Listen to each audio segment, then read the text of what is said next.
Hola, ¿cómo está? Muy buenas noches. Sí, aquí estamos ya para darle toda la información a usted y para que sepa que hoy en la ciudad de El Alto ya se ha pagado la canasta estudiantil. Estamos en el patio de la unidad educativa Noel Kempf Mercado, donde los padres de familia están haciendo fila con los respectivos documentos. Vamos a consultar a algunos de los padres de familia. Buenos días, ¿cómo está? Buen día. ¿Qué documentos le han pedido para ser beneficiario de la canasta? La fotocopia de la libreta escolar y fotocopia de carnet de identidad del niño y del tutor. ¿Desde qué hora están haciendo fila? 7, 6 y media, ya habían estado desde el 4. Vamos a consultar a otra señora también. Señora, buenos días. ¿Desde qué hora está haciendo fila para recibir la canasta? 7 de la mañana. 7 de la mañana. Sí. ¿Qué documentos va a presentar? Solamente la libreta del niño y carnet de los padres. ¿Cuántos niños tiene? Uno solamente. Tengo dos, pero estoy recogiendo de mi hijito, que está en primero. ¿Esta canasta estudiantil le va a servir para cuántos días, un mes tal vez? Sí, nos va a ayudar en algo, pero sí, nos va a ayudar. ¿Cómo están pasando esta pandemia?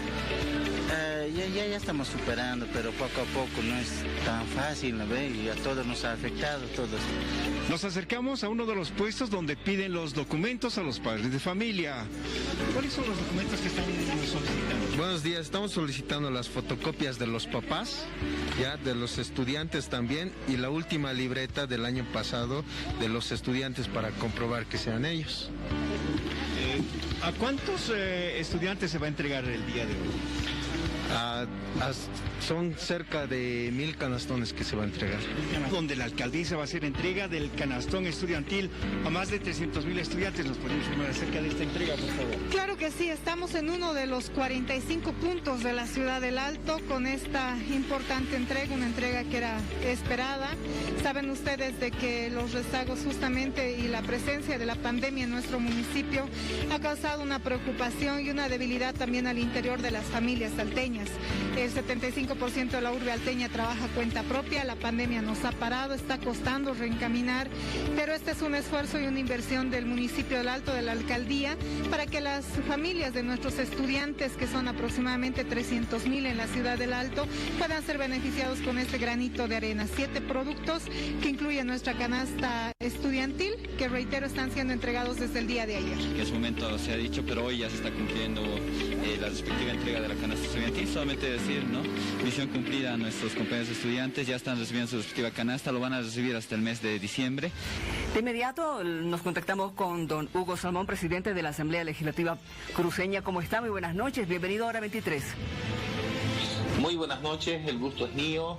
Desde acá, fin de semana me vine a mi provincia, yo soy asambleísta por la provincia de Chiquito, San José Chiquito, y aquí con mucho gusto en esta noche muy especial, después de una lluvia en esta chiquitanía que tanto lo hemos esperado, poder conectarme con usted y poder atender todo lo que usted precise. Buenas noches. Muchísimas gracias, don Hugo, porque queremos hablar de una noticia que hoy hemos conocido y que usted nos la va a ampliar un poco más. El hecho de que para las subnacionales se va a poder elegir no solamente gobernador del departamento de Santa Cruz, sino también al vicegobernador. Por favor, háblenos de esto.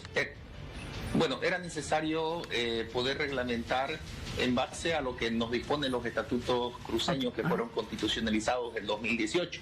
Es así de que la Asamblea Legislativa Departamental hace 2 semanas atrás sancionó la ley de régimen electoral y mecanismos de democracia directa.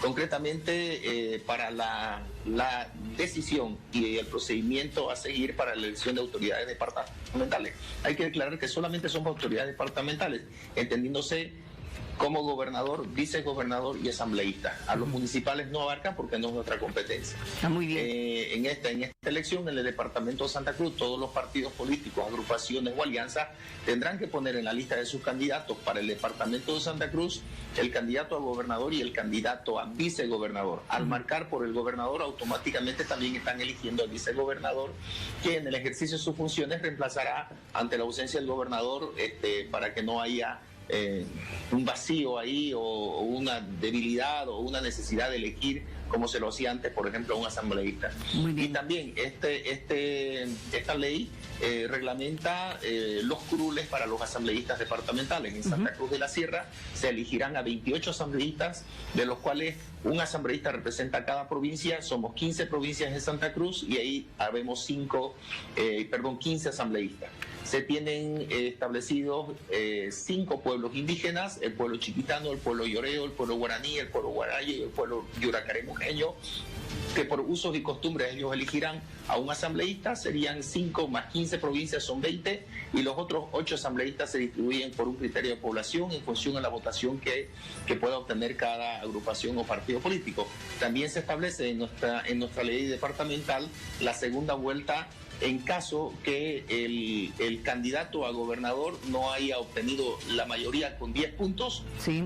Se procederá a una segunda vuelta como se lo hace en la elección de presidente y vicepresidente. Muy bien. Bueno, hay otros detalles de mecanismos de democracia directa, como cabildos, como referendos, como asambleas, que eso también tiene una reglamentación especial para cada caso. Eso quiero que me explique un poco, porque evidentemente, si bien la población en el último año hemos estado un poco más incluso escuchando bastante y asistiendo incluso a estos cabildos, ¿cómo va a ser para que se tomen en cuenta las determinaciones que se den en estos cabildos o asambleas?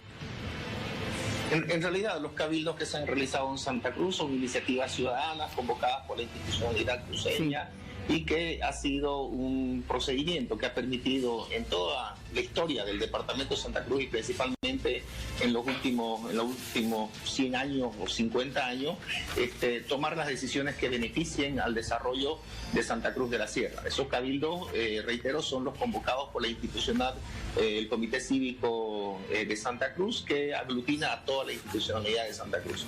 Esos son los cabildos que hemos visto, que se han mediatizado mucho y que han ocurrido en estos últimos años. Esta ley departamental permite reglamentar, por ejemplo, si son cabildos que tienen que ver con tomar una determinación de una política departamental, se tendrá que hacer un levantamiento de listas del 25% del valor del total del padrón electoral de Santa Cruz, y ahí sí se podrá convocar, y esto lo hará el tribunal o el órgano electoral plurinacional, o a su vez el departamental, el tribunal departamental, y a partir de ahí se le dará la legalidad que corresponde. Como también hay otros mecanismos de democracia directa, como por ejemplo las asambleas que se hacen con los pueblos indígenas. También, para darle la legalidad, tendrán que hacer un procedimiento para que pueda haber el árbitro, el rector, el que norme, el que valide, que sería el Tribunal Electoral departamental, y en aplicación a la ley que nosotros acabamos de sancionar, y que el gobernador el 14 de septiembre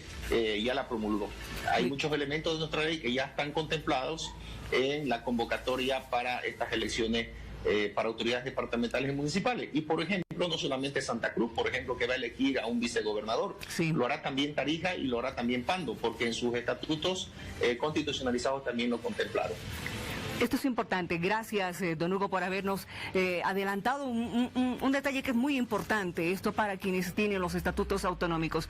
Estaremos en contacto en otra oportunidad. Muchísimas gracias. Buenas noches. A usted muchas gracias y muy buenas noches. Que le vaya muy bien. Vamos a conocer a continuación las 5 noticias destacadas de esta jornada.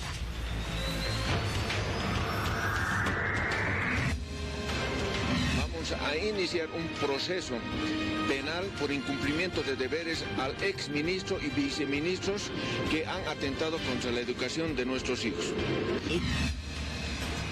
Va a tardar y se va a quedar a vivir con nosotros, probablemente como una enfermedad endémica. La letalidad es menor, ciertamente, pero igual satura los sistemas de salud. En Europa, ¿cuánto tiempo ha pasado? Terminó el verano, empezó el otoño y empezaron los casos.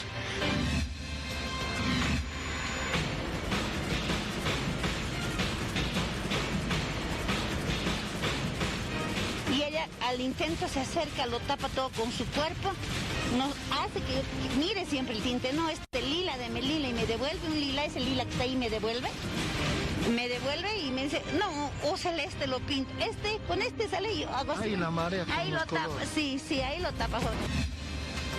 Sí, hemos estado trabajando en bancadas, todavía no tenemos comisiones.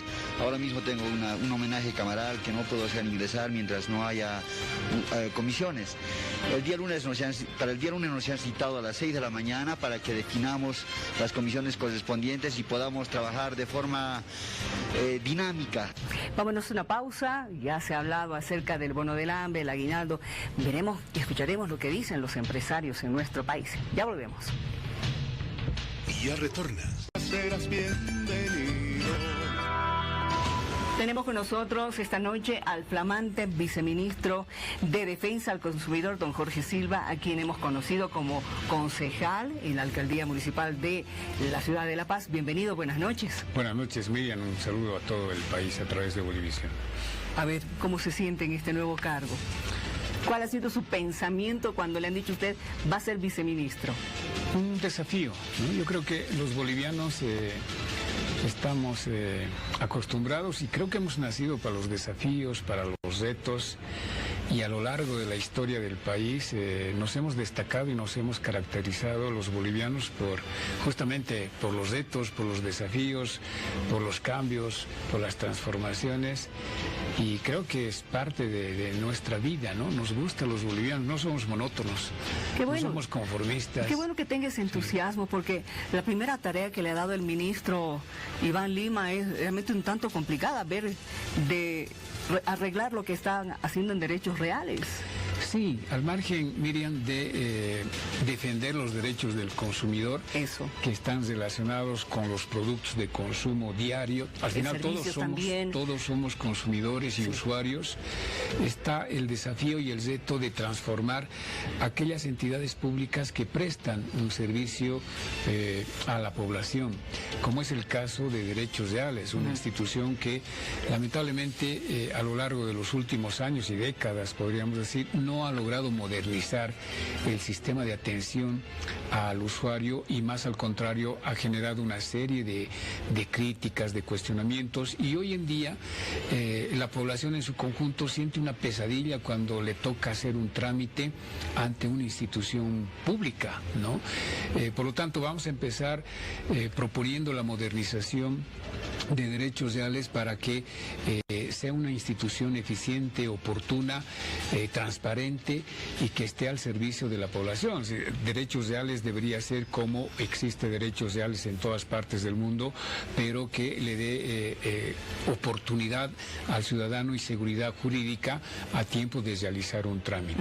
Es que no solamente son horas que uno tiene que estar en Derechos Reales, son días. Y meses. No solamente, exacto, es mucho tiempo que uno pierde y realmente hasta allá dan miedo incluso cuando uno le dicen tienes nomás que ir a hacer en Derechos Reales arreglar los papeles de tu casa.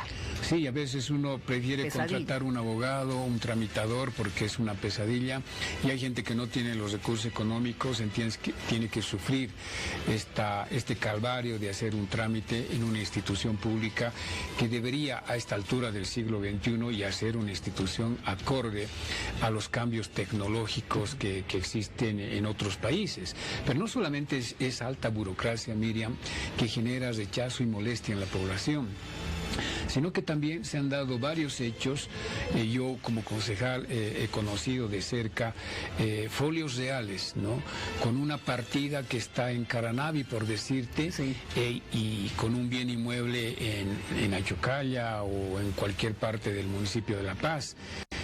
No sabemos cómo se trafica esos folios reales que te dan un derecho propietario sobre un bien inmueble que no es tuyo, pero que aprovechas una partida que está en otra zona, en otro municipio, para lotear, para avasallar predios, a veces estatales o a veces, como ocurre en la parte sur de la ciudad, donde están volando los cerros y no sabemos cómo está ocurriendo aquella situación.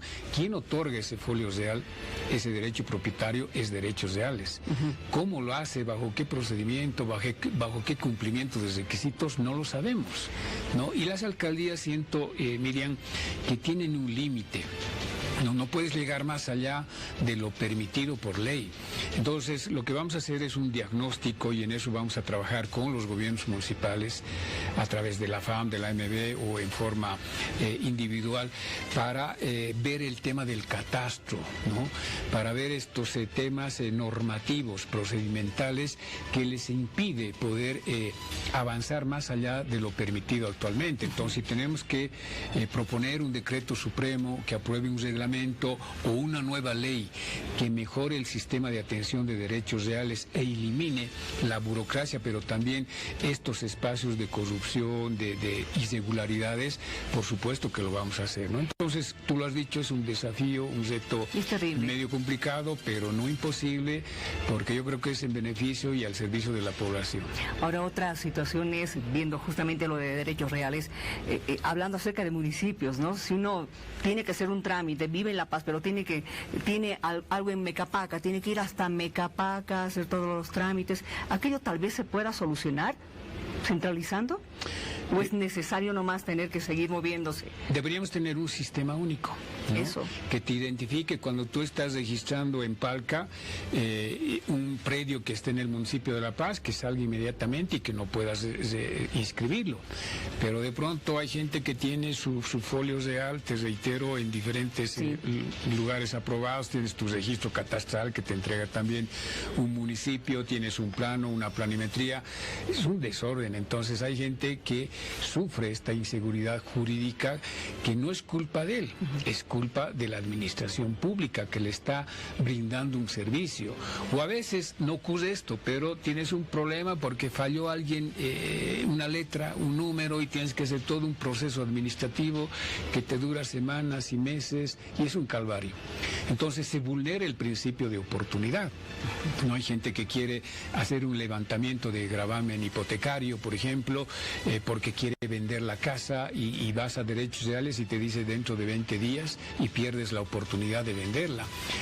O necesitas para hacer una inscripción o un crédito en el banco, etcétera. Hay diferentes situaciones que se presentan, pero cuando te acercas a derechos reales sientes que ahí hay una muralla y que pasar esa muralla te va a costar mucho sacrificio y mucha paciencia. Es complicado. Además, sí. Ahora, su viceministerio va a trabajar en coordinación también con otros ministerios, no solamente con el Ministerio de Justicia. Definitivamente. A ver, le voy a poner como ejemplo, porque no es solamente el tema de alimentos. Lo que hemos pasado recientemente por el tema de la pandemia.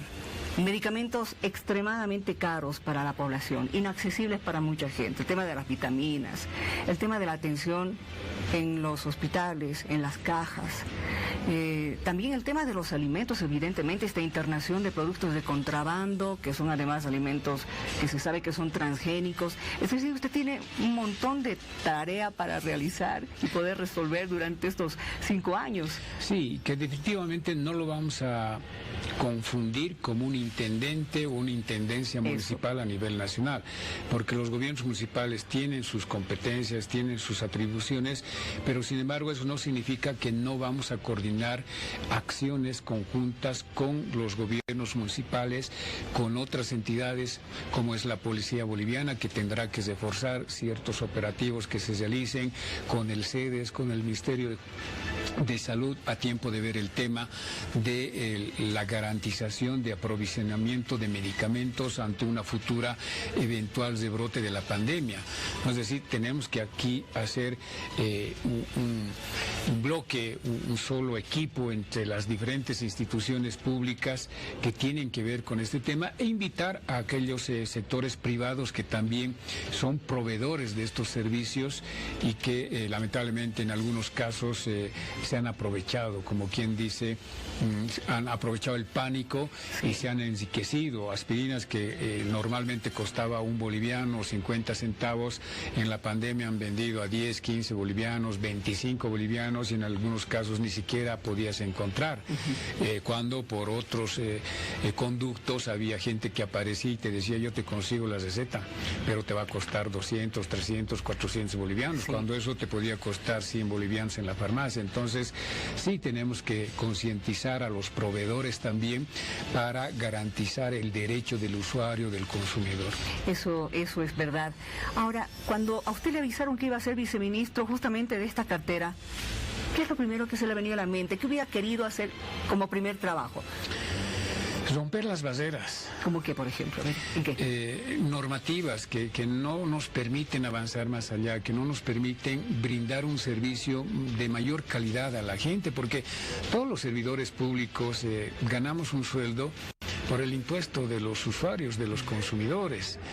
Por lo tanto, ellos merecen la mejor atención, el sacrificio más enorme para poder mejorar la calidad del servicio que le brinda la institución pública. Entonces, cuando me dijo eso el ministro que me invitó para ser parte, se me vino la oportunidad de poder, sí, que tenía esa intención. Sí, de poder hacer algo más de lo que no pude hacer en el Consejo Municipal, porque hay normativas que te impiden realizar una mejor fiscalización.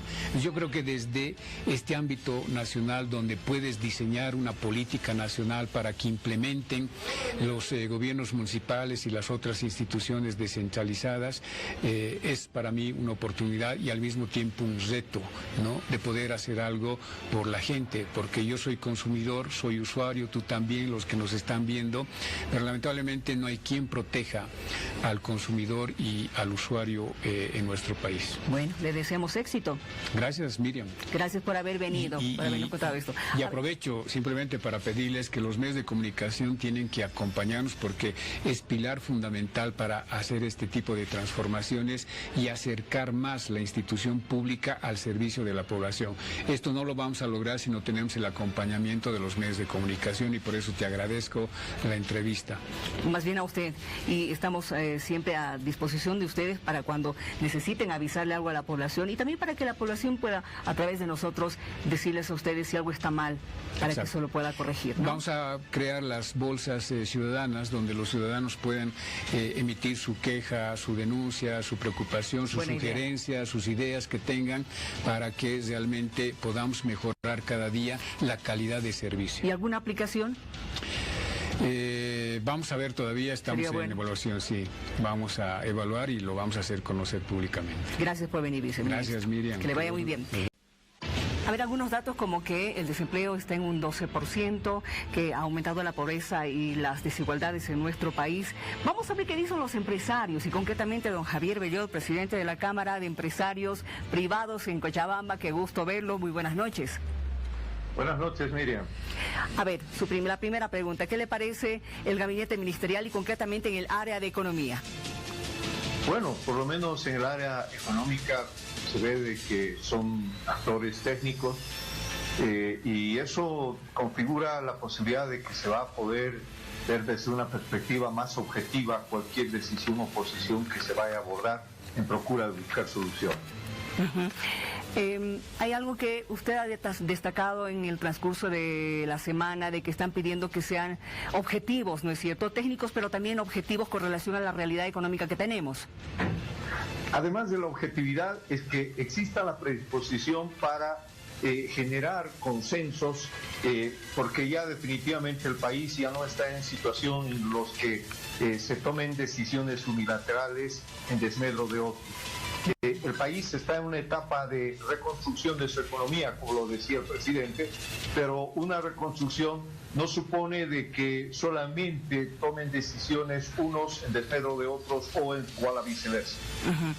Consideramos de que el país demanda del compromiso de todos, y ese compromiso tiene que generarse a partir de reuniones francas, sinceras, altamente técnicas, y empezar a diseñar estrategias que primero facilite el trabajo de los empresarios y segundo genere confianza para todos los actores económicos. Bueno, ya han anunciado el pago del bono contra el hambre, que ha sido una de sus promesas, ¿no es cierto?, cumpliendo ya una de sus primeras promesas, pero también estamos viendo que los empresarios ya están comenzando también a movilizarse para reunirse y ver de qué forma pueden ayudar a reactivar la economía, don Javier. Bueno, mire, en torno al bono es inevitable trabajar con los bonos, porque hay mucha gente que ha quedado desempleada. Hay que ayudar a la gente a que tenga liquidez y que pueda resolver sus problemas de alta emergencia. Sí. Lo que sí es de que hay que reflexionar con el gobierno, de decir, bueno, está bien a veces dar el pescado por una o dos veces, pero no todo un tiempo. Hay que empezar a trabajar en darles la caña, y la caña es generar fuentes de empleo, y para eso obviamente el sector empresarial lo que necesita es que se nos facilite nuestro trabajo.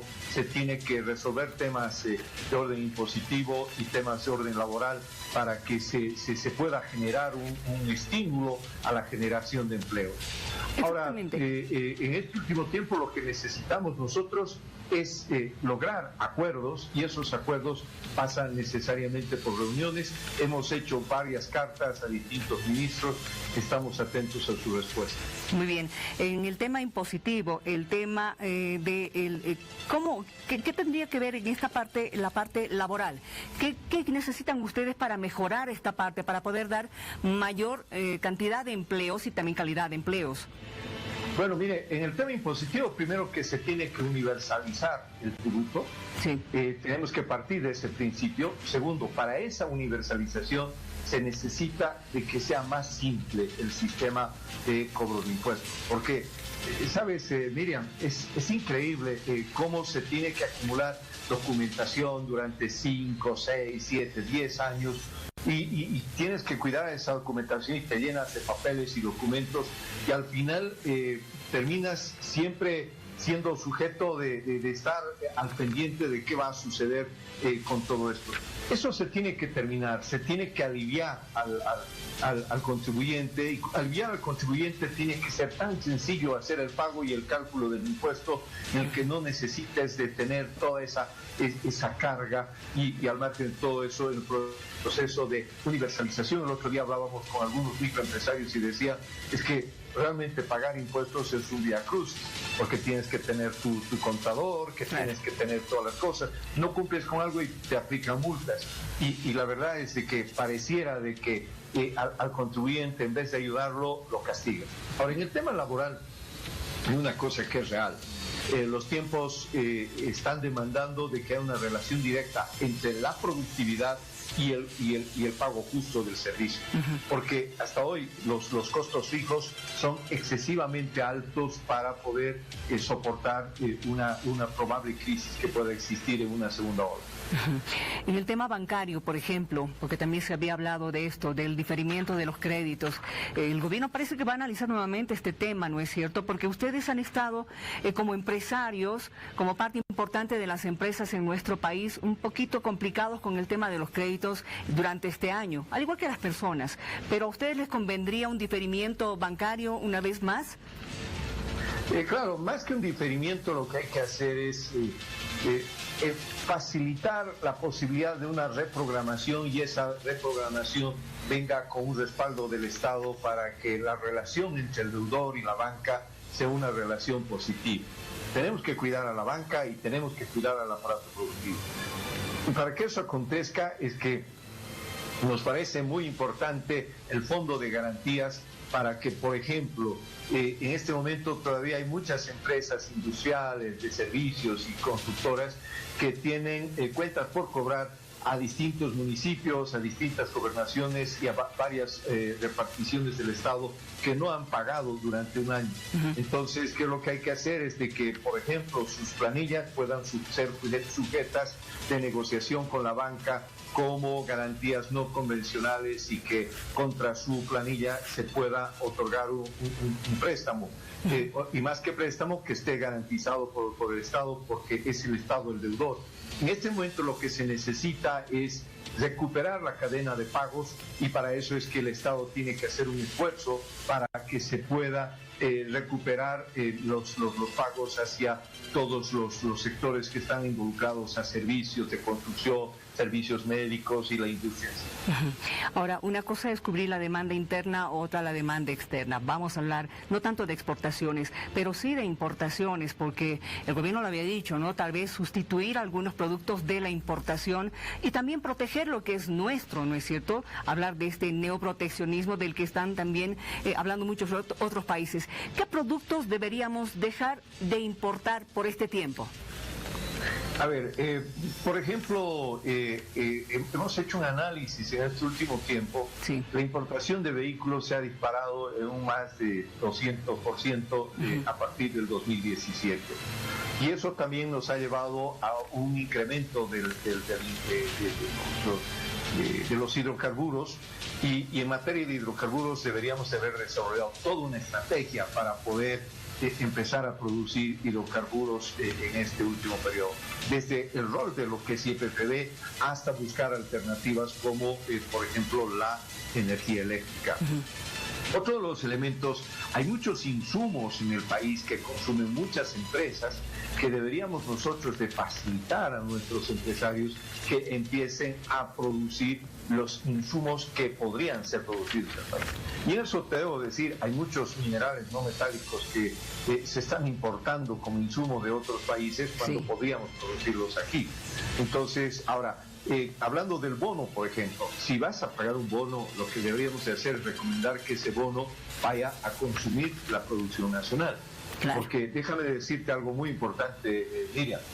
Cuando tú empiezas a mirar los anaqueles de muchos mercados en Cochabamba y te fijas el origen del producto, es industria argentina. Y lo más probable es que son productos que están viniendo vía contrabando y obviamente vamos a inyectar muchos recursos con los bonos, pero ¿para qué? Para que se compre productos del contrabando, cuando en realidad lo que debemos de hacer es direccionar la producción nacional para garantizar la dinámica de todo lo que los sectores que generan impuestos y los sectores que están generando empleo. Muy bien, la última consulta que le voy a hacer, y por favor le pido que sea breve con esto. El tema del pago del aguinaldo, el gobierno ha dicho que se tiene que pagar y como siempre en la fecha debida hasta el 20 de diciembre. ¿Qué opinión tiene? Ni duda cabe que se tiene que pagar el aguinaldo porque es una obligación establecida por ley. Lo que sí hemos solicitado es que seamos flexibles y tolerantes en esta vez. Ahora, lo bueno y lo positivo es lo que ha dicho el ministro, de que en todo caso pueda existir una relación entre los trabajadores y las empresas para que en forma conjunta puedan llegar a un acuerdo. Entonces, que se nos permita llegar a esos acuerdos y no tengamos que llegar a las penalidades y las multas que es lo que más daño hace. Muy bien, muchísimas gracias, don Javier. Un gusto, como siempre, conversar con usted. Gracias. A usted, muchísimas gracias. Muy buenas noches. Vamos a una pausa, tenemos más en Hora 23. Y ya retornas, Hora 23. No importa el color, serás bienvenido. Esta noche tenemos el gusto y el honor de tener con nosotros a un gran pintor boliviano, conocido en el mundo del arte como Mamani Mamani. Él es Roberto Mamani. Muy buenas noches, don Roberto. Qué gusto estar con usted y antes que nada, felicidades por ese reconocimiento. Está usted entre los mejores artistas del mundo. Buenas noches, Miriam. Toda la energía de los Andes, para toda la gente, para ti, para la gente que nos ve. Complacido de poder estar en esta lista, pues ser parte, considerado pues en esta nominación. Para mí honra mi trabajo, honra nuestra cultura y nuestra identidad. Creo que eso fortalece mucho más el caminar en esto de ser artista. Creo que esta nominación se merece a todo lo que hemos ido trabajando, al Centro Cultural Mamani Mamani, a la Fundación Mamani Mamani. Bueno, ¿qué más le puedo decir? Estoy realmente contento y ver de que lo que hacemos tiene, digamos, una resonancia hacia afuera. Es que es importante lo que usted hace, don Roberto. Nos ha ido enseñando a lo largo de estos 31 años ya, ¿verdad?, de artista profesional, el trabajo que usted tiene con esos colores tan llamativos, tan lindos, tan cálidos, porque esa es su primera distinción, ¿no es cierto? Y sabemos además que durante este 2020, que ha sido un año tan, no sé qué decirle, para todo el mundo, tan complicado, usted ha continuado trabajando, ha seguido adelante, no solamente para beneficio propio, sino para el beneficio de mucha gente. Es cierto, creo que esta pandemia nos ha llevado a los seres humanos a reflexionar sobre la vida, sobre lo que estamos haciendo, y creo que es pues una lección que nos cuestiona como seres humanos. Y bueno, para mí ha sido pues un momento también de adentrarme y de poder realizar diferentes campañas para poder ayudar. Entonces sacamos una colección mía para una subasta solidaria, y de esta iniciativa salió la realización de los barbijos. Detrás hay una veintena de señoras que se ha sacado como 7, 8 colecciones con más de 50 diseños diferentes, y que estos puedan ayudar a muchas personas pues que necesitan en esta problemática. Hemos podido ayudar a Santa Cruz, a Beni, hemos mandado también fuera de nuestras fronteras para que pues la venta de estos pueda pues contribuir con un color, con una luz para poder seguir avanzando, ¿no? Usted es una de las personas que habla mucho acerca de los saberes ancestrales, de esta cosmovisión andina, de el vivir en armonía entre absolutamente todos y con todo lo que nos rodea, ¿no es cierto? Por lo menos ese es el mensaje que usted trata de transmitirle al mundo a través de su arte. Sí, es la base, la fuente de mi arte, pues está bajo estos parámetros, ¿no? Y creo que eso es fundamental, porque demuestra mi identidad, demuestra mi fortaleza, digamos, ante el mundo entero, lo que yo soy. Entonces, y esas son pues las raíces profundas del sustento de mi obra, y eso ha marcado un estilo, porque en el mundo del arte pues uno tiene que dar digamos ciertos símbolos, códigos, claro, y pues diferenciarse, digamos, de todos los que han hecho un estilo propio, así como los grandes maestros, ¿no?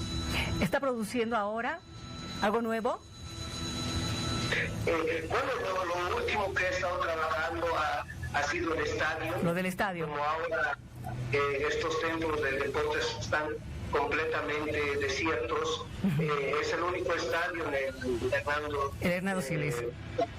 Sí, de acá de La Paz, con una intervención en toda la recta general, y es un símbolo de la chacana, pero dentro en sí hay representación de la bolivianidad, y están también los atletas como un homenaje pues al deporte. Y bueno, aquí en el taller y en el Centro Cultural hemos elaborado diferentes series relacionadas con la alegría a la vida, el color como sanador y como fuente de ver la vida también que continúa, ¿no? Entonces, después de la tristeza creo que viene la alegría, después de la noche siempre va a venir el día, y entonces esas temáticas lo pueden ver acá en la galería. Don Roberto, gracias por haber hablado con nosotros, porque usted es luz para muchos artistas, evidentemente, y para quienes también admiran su arte. En 10 segundos, ¿ya está cantando sus composiciones, don Roberto? Bueno, es una etapa que todavía no hemos podido completar. Esperemos de que después de ya tener, digamos, más abierto el camino de toda esta problemática, pueda concretarse y pueda lograr, digamos, esta otra etapa, digamos. De ser cantante y compositor. Sí, por el momento estamos pintando.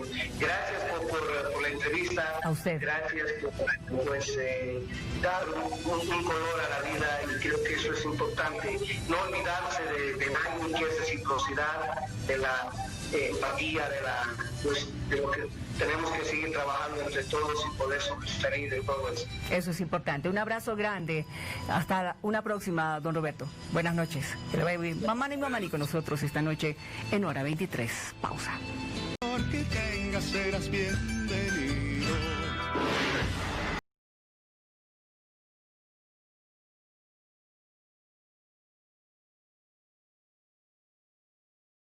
seguir hablando del COVID-19. Si bien estamos en desescalada, no tenemos que dejar de mirar lo que está pasando en Europa, por ejemplo.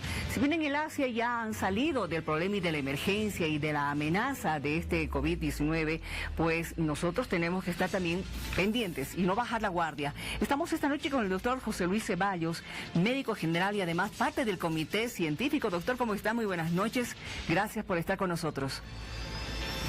Muchísimas gracias, muy buenas noches. A ver, doctor, usted fue una de las personas que había señalado de que no deberíamos haber ido a la elección en el mes de septiembre.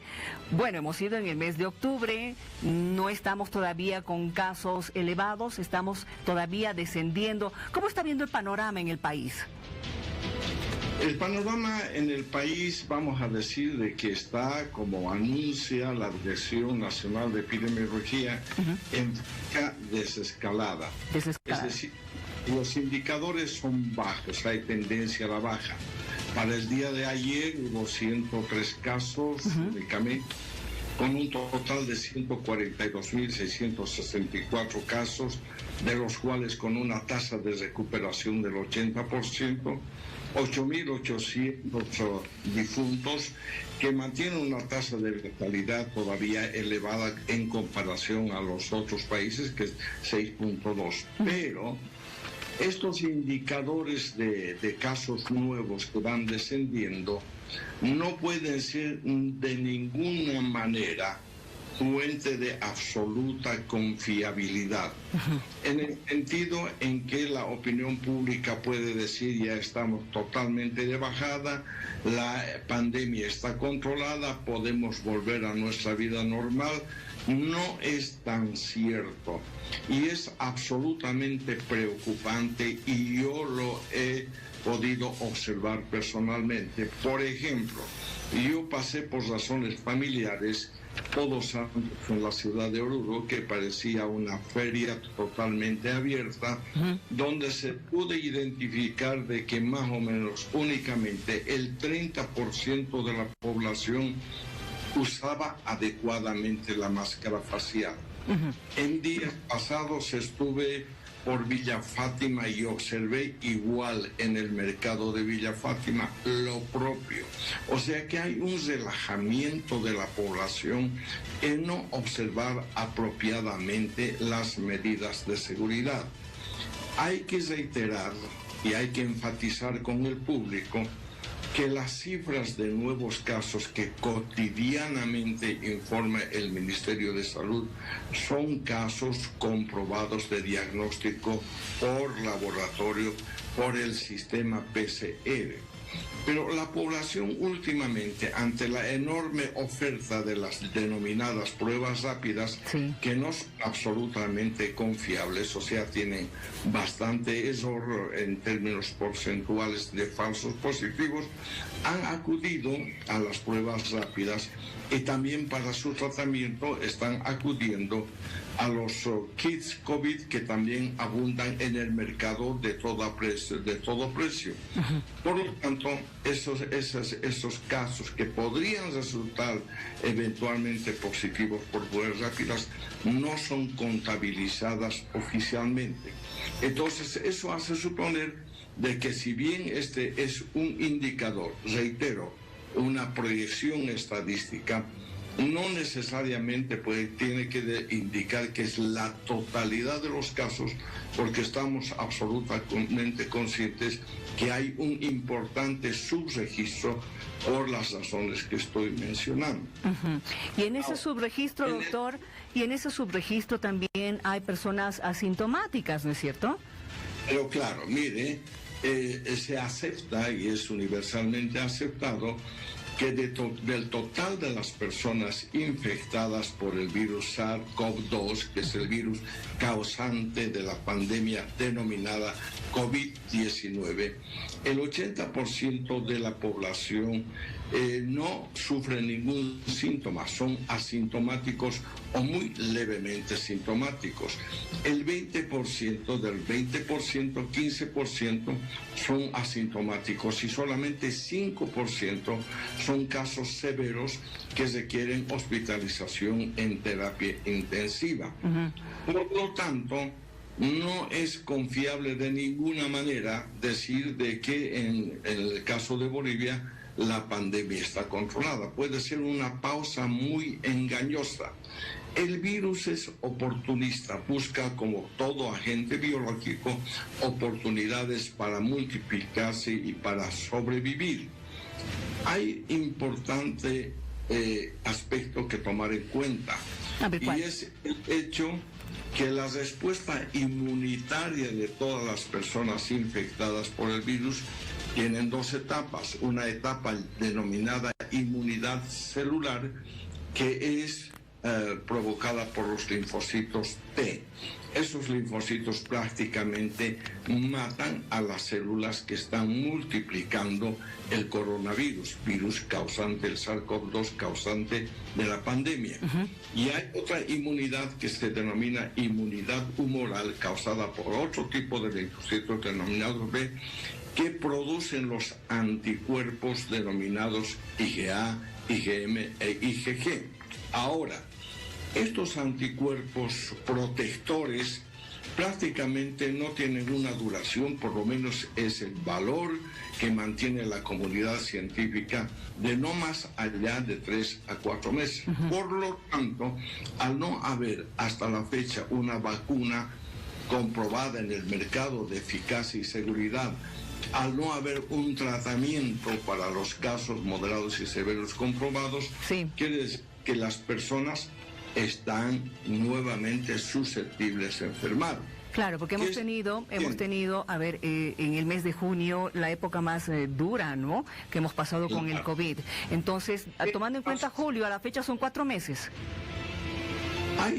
Hay una hipótesis muy importante que debe conocer la opinión pública. Primero, que el hecho que no haya mayor número de casos por el momento puede obedecer a que el virus haya disminuido su capacidad infecciosa, que se haya debilitado.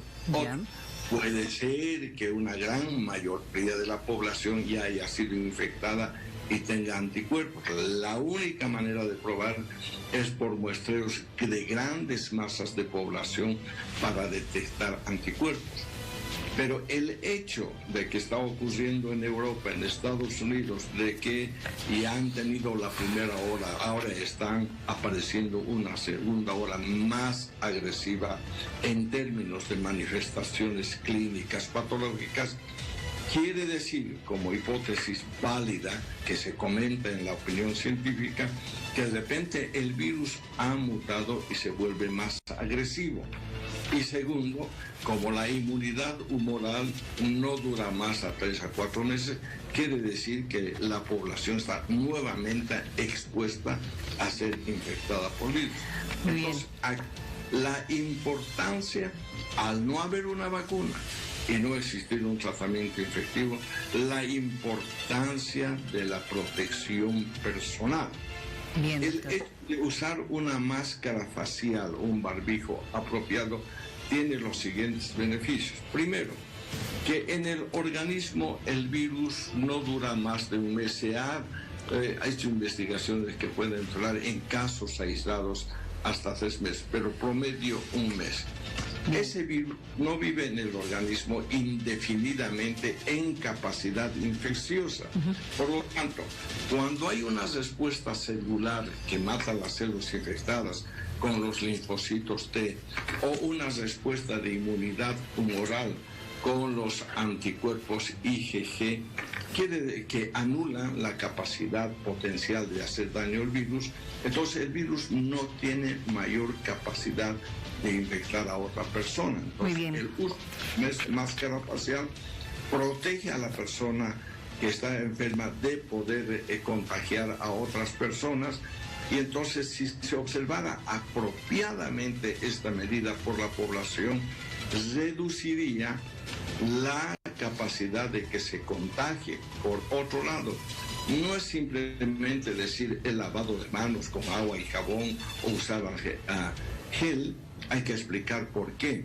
Exacto. Porque el virus de la familia coronavirus tiene una capa de lípidos que se descomponen cuando están en contacto con el alcohol gel o con el jabón. O con el jabón. O manera de liquidarlos. Exacto, y doctor. Mantener este distanciamiento físico que de manera muy reiterativa se dice en los mensajes preventivos, porque a pesar de que el virus se ha comprobado que está en el aire con aerosoles, una distancia aprobada evita la que personas susceptibles se contaminen, porque el virus es oportunista, busca oportunidades de contagiar Muy y bien. se aplica indefinidamente. Gracias, doctor Ceballos. Realmente vale la pena lo que usted acaba de decirnos por las recomendaciones. Además, lo vamos a buscar en unas semanas más para seguir conversando acerca del COVID-19. Muchas gracias y buenas noches. Muchísimas gracias por la oportunidad. Buenas noches. A usted, ya sabe. Siempre su barbijo y bien colocado, por favor. Este ha sido nuestro bloque para hablar acerca del COVID-19.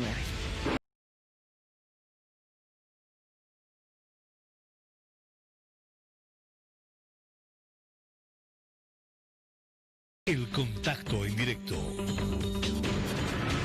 Ustedes saben que durante este año y específicamente en la época del encierro se han incrementado pero gravemente los casos de violencia intrafamiliar, infanticidios y feminicidios que no han parado. Lo más triste es que continúan en aumento. Estamos ya con nuestra compañera Marcela Zuleta en Sucre, porque ella tiene una entrevista con una persona especializada dentro de esta área. Marcela, muy buenas noches. ¿Cómo estás, Miriam? Muy buenas noches. Estamos junto a la doctora Nuria González para hablar de datos recientes que se tiene de hechos de feminicidio e infanticidios registrados en Bolivia. Doctora, ¿cómo está?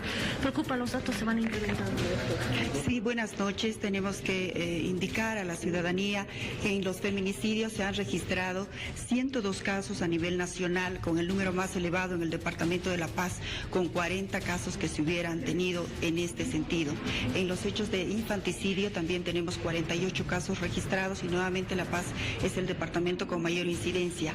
En este tipo penal tenemos dos últimos hechos que están en el departamento de Cochabamba, uno en la localidad de Samos y Betty Villa Tunari, con una menor de 5 años que hubiera sido encontrada sin signos vitales, realizadas las primeras indagaciones, la causa de la muerte es asfixia por sumersión, se están realizando los actos investigativos correspondientes y con referencia al último caso de un menor de 1 año y 4 meses en proximidades del río Cora, en la localidad de Vinto de Cochabamba también, donde ya tenemos identificada a la autora, que sería la progenitora del menor, y la misma ya ha sido presentada con una resolución de imputación formal con los elementos de convicción suficientes para demostrar su participación y su probable autoría en el hecho, de la cual también se está solicitando la detención preventiva. Doctora, hay un departamento que no ha registrado ninguno de estos tipos de hechos, este tipo de hechos, mejor. Sí, debemos indicar que durante toda la gestión 2020